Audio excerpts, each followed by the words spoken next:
Scott and Ryan Michelle Bethany, give it up! So when our next guest fell on hard times, it was his love of gardening and the kindness of strangers at a homeless shelter that helped him get back on his feet.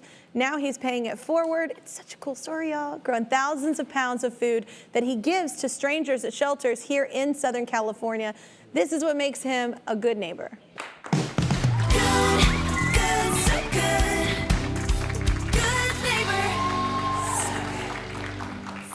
It's my favorite part. From In God's Hands Garden, let's welcome Charlie, y'all. So it's lovely to meet you. We met in a little break. Have you met Ryan? Have you met Adam? Nice to Okay, meet you. we can't touch. Yeah, we're not like, we're allowed to do that. Go. Yeah. Meeting people now is so awkward. You're like, I can't touch you, but you seem awesome. So tell us a little about your life and how you ended up homeless. Well, in 1970, I was serving in the United States Air Force from 1975 And thank you for that, to 1979. Yeah. And when I was honorably discharged, I asked God for something that I could do with my own hands that I could make a living at. And I'm a master barbecuer. I was taught by my uncle at age 8 years old. And I prepared foods and sold them out of discotheques and nightclubs. And through the nightclubs, getting people when they're drunk and hungry. That's a smart plan. But through the nightclubs, I met the largest promoter in the Southwest. And he started booking me for doing backstage catering. And so I catered from people from Julio Iglesias all the way to Guns N' Roses. Which is awesome. But Kelly, it was a really, really fast life I was living, and I was young. And some years after my mom passed, I moved back to Riverside, California, and that's where I became homeless.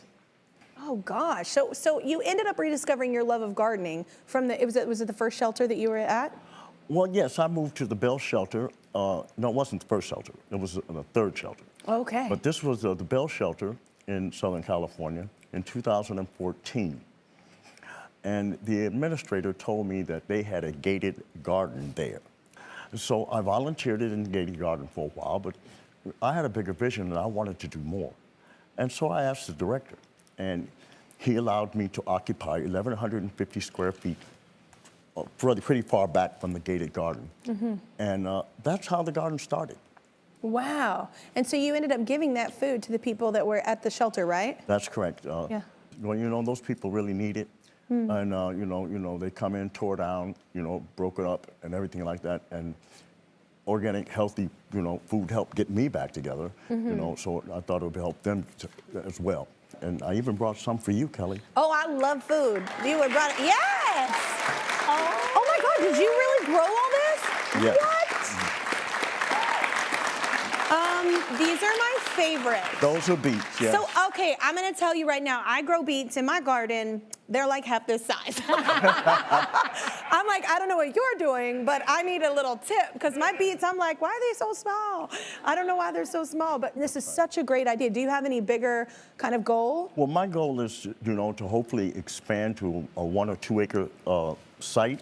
Yeah. And to turn it into a teaching garden, so that I can teach the children, you know, how to work with the land and how to sustain themselves for life.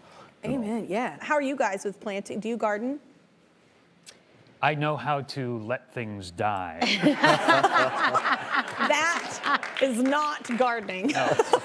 I grow food in the back. I'm better with herbs. Chamomile is fun to grow, and it's also beautiful to look at. It's all such a good. wonderful thing to watch, you know, what nature does, you know, what it gives to us. Amen, yeah. You know, and you know, you just take care of it and you nurture it just like raising a child. Yeah. You know, you nurture your plants and you feed them and, you know, talk to them and take care of them, and this is what comes out. Yeah, hopefully you don't raise your kids like you garden. Keeping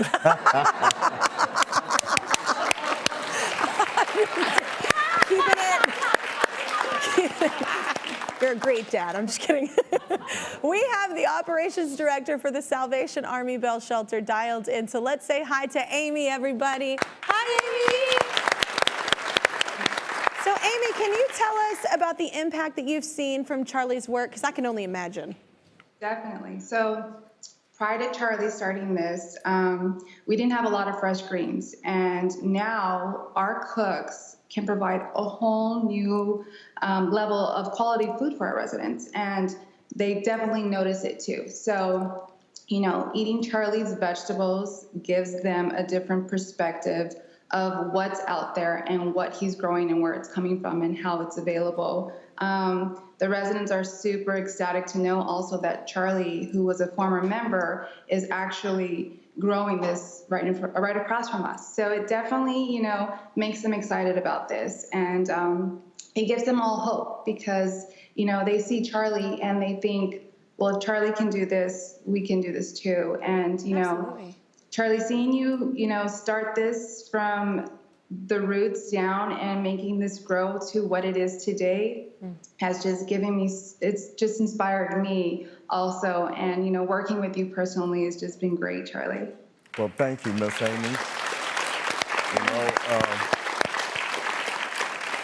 I feel the same way, Miss Aime. I remember back in 2014 when I walked into the shelter, how you and Steve and Miss Alma welcomed me along with my dog Gracie. And Yes. you know, and I cannot thank you enough. And I'm so honored, you know, that the Salvation Army has allowed me to give back to them as well as to others throughout Los Angeles. I'm eternally grateful to you. Absolutely. And we love what you're doing. Thank you. That's why we are giving In God's Hands Gardens $5,000 to help out. This is whatever we can do. And Thank you. I'm going to double it. Anyway, thank you so much.